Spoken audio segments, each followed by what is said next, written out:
পা- 5 আগস্টের পরে তো আওয়ামী লীগ পালিয়ে আছে, মানে আওয়ামী লীগের সভানেত্রী পালিয়ে গেছেন। কাউকে কোনো কিছু না বলে হঠাৎ করে তিনি পালিয়ে গেছেন। সেই পালিয়ে যাওয়াটাও আসলে তিনি নানা ধরনের বয়ান আমরা নানা জায়গা থেকে শুনছি যে তিনি আসলে বাধ্য হয়ে পালিয়ে গেছেন, তিনি পালিয়ে যান নাই, তাকে মানে তাকে তাড়িয়ে দেওয়া হয়েছে, ইত্যাদি ইত্যাদি ইত্যাদি। কিন্তু ফ্যাক্ট রিমেন্স, আওয়ামী লীগ বাংলাদেশ থেকে পালিয়ে গেছে, শেখ হাসিনার নেতৃত্বেই পালিয়ে গেছে। এখন তাদের প্রধান কার্যালয় পরিত্যক্ত, দেশের মাটিতে প্রকাশ্য তাদের কোনো রাজনীতি নেই। আহ, এমন অবস্থায় এই যে ধানমন্ডি 32 নম্বরের বাড়ি, বঙ্গবন্ধু শেখ মুজিবুর রহমানের বাড়ি ঘোষণা দিয়ে ভাঙা, আগুন ভাঙচুর, এর তাৎপর্য কি? মানে এর এই ভাঙাভাঙি, ধূলিসাৎ করা, আগুন দেওয়া ঠিক আছে কিনা আপনার কাছ থেকে একটু আমরা শুনতে চাই। ধন্যবাদ খালিদ ভাই আমাকে ডাকার জন্য, এবং যে যেখান থেকে আমার কথা শুনছেন সবাইকে আমার সালাম এবং শুভেচ্ছা, এবং আমার কৃতজ্ঞতা জানবেন। দেখেন, বাংলাদেশে আপনার আওয়ামী লীগকে আমরা কিভাবে চিন্তা করতাম। আওয়ামী লীগকে আমরা একটা রাজনৈতিক সংগঠন মনে করতাম, এটা ছিল আমাদের ফার্স্ট মিস্টেক। এটা কোনো রাজনৈতিক সংগঠন না। কারণ হলো এটা একটা ফ্যাসিবাদ, এটা দুই আমল মিলেই। হ্যাঁ, শেখ মুজিব 71 আগে তার ভূমিকা এটা ইতিহাস নির্ধারণ করবে, কিন্তু 71-এর পরে শেখ মুজিবের হাতে প্রথম বিচার বহির্ভূত হত্যাকাণ্ড শুরু, এবং আপনার মানে রাষ্ট্রীয় স্বৈরতন্ত্র যেটাকে বলেন, স্বৈরতন্ত্রের জনক সে সে তাকে বলতে পারেন আপনারা।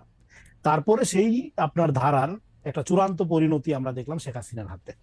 তো সেই চূড়ান্ত পরিণতি আপনার এমনটাই হইল, এমন একটা তুঙ্গে যায় অবস্থান করলো যে তাকে ছাত্র জনতার অভ্যুত্থানের মধ্য দিয়ে পালিয়ে যেতে হলো। তার মানে দেখা গেল দুই আমল মিলে এটা একটা এমন ফ্যাসিবাদ।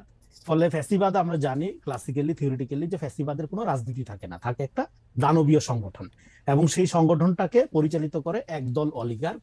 হ্যাঁ, তারা টিকায় রাখে এটা।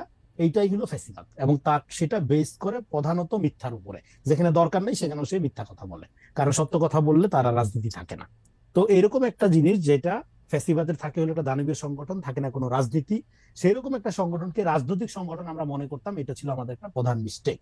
এখন ডিরেক্ট আপনার প্রশ্নে যদি আসি, তাহলে দেখেন, হ্যাঁ, 5 তারিখেই তো আপনার এটা মাটির সাথে মিশে যাওয়ার কথা ছিল, এত দেরিতে কেন? এই প্রশ্ন কিন্তু কেউ কেউ তুলছে। হ্যাঁ, মাটির সাথে মিশে যাওয়া, তারপরে হলো এদেরকে আপনার ধরেন যে চীনের দুঃখ হোয়াংহো নদী, বাংলাদেশের দুঃখ গোপালগঞ্জ, হ্যাঁ সেটাও আমরা জানি। তো কিন্তু এতদিন পরে কেন? এতদিন পরে কারণ হলো এটা তো স্পার্ক বা এটা তো উস্কায় দিচ্ছে শেখ হাসিনা। ভারতে বসে আপনি ধরেন, হ্যাঁ, বিভিন্ন গ্রুপে এবং এমন এমন সমস্ত লাইভে সে আসে, এক পর্নোগ্রাফারের লাইভে সে আইসার আগে কথা বলছে। হ্যাঁ, আমি বাই দ্য ওয়ে আমি শেখ হাসিনার কোনো কথাবার্তা শুনি না, কারণ বাংলাদেশের রাজনীতিতে আপনার আওয়ামী লীগ শেখ হাসিনা নিয়ে যদি কথা বলতে হয়, এর চেয়ে দুঃখজনক আর হয় না। এটা পুরাটাই সময়ের অপচয়। কারণ আমরা রক্তের বিনিময়ে একটা পোস্ট আওয়ামী অবস্থার মধ্যে পৌঁছাইছি, এবং আমাদের রাজনীতি বিকশিত হবে a country without Awami League. এখানে যখন আমরা পৌঁছাইতে পারবো তখন আমরা আমরা বিকাশ শুরু হবে। তো এখনো পর্যন্ত যদি আমরা 32, হ্যাঁ, 71-এর চেতনা, আওয়ামী লীগ, মুক্তিযুদ্ধ এগুলোর মধ্যে আটকাই থাকি, তাহলে আমার রাজনীতি বিকাশটা হবে কখন? ওকে। এইটা আপনার এবং সরকারের পক্ষ থেকে কি বলা হচ্ছে যে এটা 32 নম্বরে যে হামলাটা, এটা হলো শেখ হাসিনার যে উস্কানিমূলক কর্মকাণ্ড ভারতে বসে তারই তার তার বিক্ষুব্ধ জনতা, হ্যাঁ, এটা তাদের রাগের বহিঃপ্রকাশ আকারে করছে। আমি মনে করি শুধু রাগের বহিঃপ্রকাশ না, সেটা হলো আওয়ামী ফ্যাসিবাদের রাজনীতির পুরো মডেল। এইটা বাংলাদেশের আর মানুষ দেখতে চায় না, মানুষ আর যে চায় না তার একটা ধরেন সিম্বল এটা। এবং এটা আমি তো মনে করি শুধু মাটির সাথে ঘুরাই দেওয়া, এইটা হ্যাঁ হিংসা, বহিঃপ্রকাশ, ক্রোধ, রাগের প্রকাশ, এটা একটা হইতে পারে, কিন্তু এইটা না। আপনাকে গোটা সমাজের যে আওয়ামীকরণ, সমাজের যে আপনার চারোদিকে যে আওয়ামী লীগ, মানে আওয়ামী লীগের আমলে আমরা কি দেখছি, সবাই আওয়ামী লীগ আবার কেউ আওয়ামী লীগ না। হ্যাঁ, এই জায়গা থেকে আপনাকে মুক্ত হইতে হবে। ওকে। বাড়ি ভাঙ্গা, গোটায় দেওয়া, এগুলো তো সিম্বলিক, এগুলি বড় ইস্যু না। বড় ইস্যু হলো আওয়ামী লীগ যে একটা নফসানিয়াত আকারে আপনার বাংলাদেশের রাজনীতি, মানুষ এবং ফ্যাসিবাদের যে সামাজিকরণ হয়েছে বিশেষ করে শাহবাগের পরে, এটা তো আসলে একটা কাল্ট আকারে মানুষের চরিত্রের মধ্যে ঢুকে গেছে। ওকে। এই জায়গা থেকে দেশকে মুক্ত করতে হবে। 32 নম্বর ভাঙলো বা থাকলো, এটা বড় ইস্যু না। কারণ কি জানেন, অভ্যুত্থানের পরে একটা ফ্যাসিস্ট রিজিমের বিদায়ের পরে পৃথিবীর কোন দেশে, পৃথিবীর ইতিহাসে কোথাও আপনি দেখাইতে পারবেন না যে ফ্যাসিবাদের আপনার কেবলা বলেন, মন্দির বলেন, এগুলোকে পূজার জন্য প্রোটেক্ট করা হয়েছে বা রাইখা দেওয়া হয়েছে, কিন্তু সবই ঘুরাই দেওয়া হয়েছে। এটা কমন ফেনোমেনা, এটা নাথিং নিউ, এটা পৃথিবীর সব জায়গায় ঘটে। ফলে বাংলাদেশে এটাকে ইস্যু বানানোটাই একটা আমি মনে করি যে একটা কি বলে যে অদরকারি। ঠিক আছে, মানে আপনি মনে করতেছেন যে এই বাড়িটা আরো আগে ভেঙে দেওয়া দরকার ছিল, কালকে একটু দেরিতেই ভাঙছে, তাই তো? জি, জি। ওকে। তো সেইটার কারণ হিসেবে আপনি বলতেছেন যে আওয়ামী লীগকে আপনি রাজনৈতিক সংগঠন বলতে নারাজ। আপনি অনেকগুলি প্রশ্নের যদি একটু ছোট ছোট করে জবাব দেন, কারণ হচ্ছে যে আওয়ামী লীগকে আপনি আগাগোড়াই একটা ফেসিবাদী ভাবাদর্শের একটা ফেসিবাদী একটা জায়গা আপনি মনে করেন। আপনি যে কারণে আওয়ামী লীগকে একটি রাজনৈতিক সংগঠন মনে করেন না, সেই সেই কারণে বাংলাদেশে আর কোনো রাজনৈতিক সংগঠন কি রাজনৈতিক সংগঠন হইতে পারে? ধরেন বিএনপি, ধরেন জামায়াত, ধরেন বামপন্থী দলগুলা, তারা ঠিক আছে, তারা রাজনৈতিক সংগঠন হতে পারবে, তারা রাজনৈতিক সংগঠন হিসেবে বিবেচিত হবে, মানে আপনি যদি ওই ফর্মুলাতে ফেলেন আর কি। ইন্টারেস্টিং, খুবই গুড কোশ্চেন। হ্যাঁ, বাংলাদেশের রাজনীতি বলতে আওয়ামী মডেলটাই গড়ে উঠছে। এখন অন্যান্য যে দলগুলোর কথা বললেন, এরা এতদিন আওয়ামী লীগের রিয়েকশনারি পলিটিক্স করছে, যে কারণে বাংলাদেশে কোনো দলেরই বিকাশ হয়নি। ফলে আপনি যখন বিএনপি বলেন, জামাত বলেন, এগুলো এতদিনের যে রাজনীতি, সেটা হলো আওয়ামী লীগের রিয়েকশনে গড়ে ওঠা রাজনীতি। ফলে সেই রিয়েকশনের রাজনীতি কম বেশি আওয়ামী আসরপ্রাপ্ত রাজনীতি। 5 তারিখের পরে জেনজির এই অভ্যুত্থানের একটা আকাঙ্ক্ষা হলো যে আমরা এমন একটা রাজনীতি চাই যেটা সিটিজেন ভিত্তিক, হ্যাঁ, গণতান্ত্রিক ভিত্তিক। এই জন্য আমি বলি 5 তারিখের পরের রাজনীতির আকাঙ্ক্ষা কি? রাজনীতির আকাঙ্ক্ষা হবে ফিলান্থ্রপি অ্যাজ পলিটিক্স। আগে কি ছিল? আগে ছিল পলিটিক্স অ্যাজ ফিলান্থ্রপি, মানে আমি কোটি কোটি টাকা দিয়ে নমিনেশন কিনবো, 100 কোটি টাকা নমিনেশন করবো, 1000 কোটি টাকা চুরি করবো, এই হলো মডেল। হ্যাঁ, এখন এটা না, এখন মডেলটা হলো আপনি ইমিডিয়েট রাইট নাও এখন জনগণের সাথে কিভাবে থাকবেন তার আলোকে আমরা আপনাকে রাজনৈতিকভাবে বিবেচনা করব। তো এখন বাংলাদেশে যেটা হচ্ছে, হ্যাঁ, ইউ আর ভেরি রাইট, যে এখানে এই যে যত দলগুলো বললেন, দলগুলোর মধ্যে কম বেশি আওয়ামী আসর আছে, যে কারণে বাংলাদেশের রাজনীতি বিকাশই হয়নি। যেখানে দেশে আওয়ামী লীগ নাই, এজ ইফ এমন একটা ব্যাপার যেটা কোনো রাজনীতি না।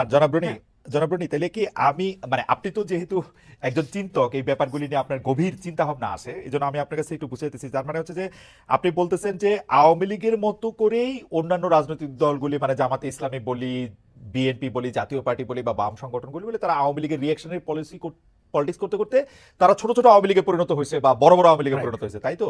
তাহলে আপনি যদি আওয়ামী লীগকে ফেসিবাদী সংগঠন বলে ওর ব্যাপারে কোনো রাজনৈতিক আলাপ না করতে চান, তাহলে জামাত সম্পর্কে কেমনে করবেন সেইটা, মানে আমি একটু বুঝতে। হ্যাঁ, রাইট।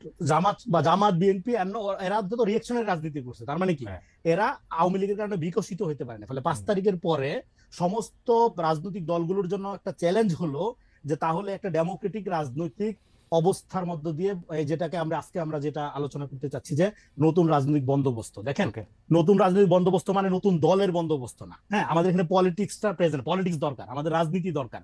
আওয়ামী লীগের কারণে কোনো রাজনীতির বিকাশ হয়নি। ফলে এখন শিক্ষাটা হইলো 5 তারিখের এইটা, যে আপনি বিএনপির নামে করেন, জামাতের নামে করেন, বামের নামে করেন, আওয়ামী মডেল আর চলবে না।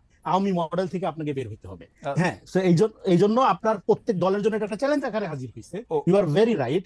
হ্যাঁ, তাদের মধ্যে যে আওয়ামী এলিমেন্ট গুলো আছে, আওয়ামী স্বভাব, এই জন্য বললাম যে আওয়ামী লীগ হলো আমাদের একটা কমন নবস্থানিয়াত, একটা জাতীয় চরিত্র আওয়ামী লীগ। হ্যাঁ, এই চরিত্র থেকে মুক্ত হওয়াটা এই রাজনৈতিক দলগুলোর জন্য একটা চ্যালেঞ্জ আকারে হাজির। তার মানে হচ্ছে আওয়ামী লীগ তো রাষ্ট্র ক্ষমতায় 75 থেকে 96 পর্যন্ত ছিল না, 96 থেকে 2001 পর্যন্ত থাকে, আবার 2001 থেকে 2009 পর্যন্ত ছিল না।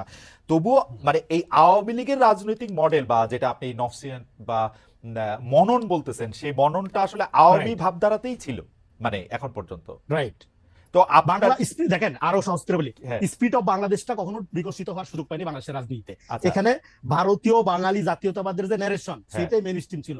সেটা আওয়ামী লীগ ক্ষমতায় থাক আর বিএনপি জামাত ক্ষমতায় থাক, হ্যাঁ, সেইটার আলোকেই রাজনীতি বিকশিত হয়েছে। ফলে এখানে রাজনীতি বলতে যেটা বোঝায়, এটা আওয়ামী মডেল। এখানে জ্ঞানের ধারণার আওয়ামীকরণ হয়েছে। একটা উদাহরণ দিই, ধরেন একটা লোক কবি, সাহিত্যিক বা শিল্পী, সে ধরেন মুজিব পূজা করে, কিন্তু তাকে আপনি আওয়ামী লীগ মনে করতেছেন, তাকে শিল্পী সাহিত্যিক মনে করতেছেন।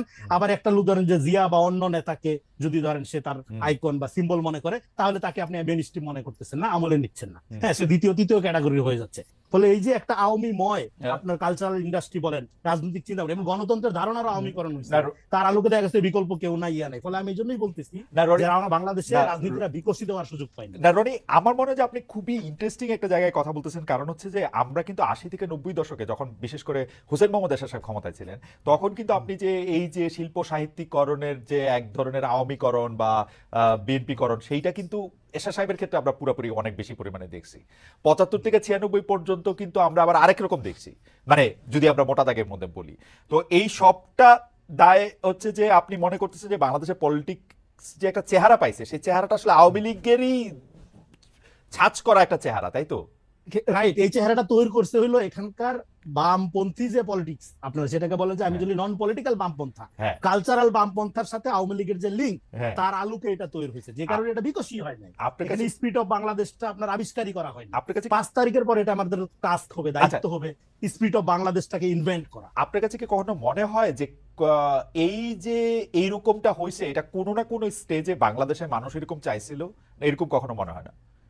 বাংলাদেশের মানুষ, দেখেন বাংলাদেশের মানুষ বলতে আপনি কাদেরকে বলতেছেন? বাংলাদেশে তো অনেক ধরনের, অনেক শ্রেণীর, অনেক পেশার মানুষ আছে। হুম। কে চাইছিল? এখানে চাইছিল মেইন কিনা আমি স্ট্রিম জানতে বলতে চাচ্ছি। জি। না, বাংলাদেশের মানুষ এটা চায়নি। বাংলাদেশের মেজরিটি মানুষের এগেনিস্টে এই যে ধারাটা, এই যে আমি যেটাকে শাহবাগী বা বাঙালি, হুম, ওটার বাঙালি জাতীয়তাবাদী বয়ানের ডোমিনেন্সি যেটাকে বলতেছি, এটা তো 5%। ধরেন ডেইলি স্টার, প্রথম আলো যে ন্যারেশন এখানে ধরেন মেইন স্ট্রিমিং করছে, হুম, মূল ধারা বলতে যেটা, এটা তো মাইনরিটি। কিন্তু হুম। কালচারালি যেহেতু তারা এস্টাবলিশ, যেহেতু তারাই প্রতিষ্ঠানের মালিক, যেহেতু তাদের সাথে ক্ষমতার সম্পর্কটা আওয়ামী লীগ বিএনপি যখনই থাকতো তাদেরকে আমলে নিয়ে চলতো, তাদের সাথে ডিপ স্টেট কম্প্রোমাইজে বাধ্য হইতো। ফলে এই মাইনরিটি 5%, 6%-এর লোকটাই, এবং এই মিডল ক্লাস বা আপার মিডল ক্লাসটাই বৃহত্তর বাঙালি মুসলিম জনগোষ্ঠীর এগেনিস্টে রাজনীতি করে গেছে। ও আচ্ছা। এটার পিক হয়েছিল, এটার পিকে উঠছিল ওয়ার এন্ড টেররের সময়। এবং এই আচ্ছা, ধারাটা at the same time Islamophobic ধারা, আচ্ছা। ইসলাম বিদ্বেষী ধারা আকারে হুম। মূল ধারা হিসেবে বাংলাদেশে বিকশিত হয়েছে।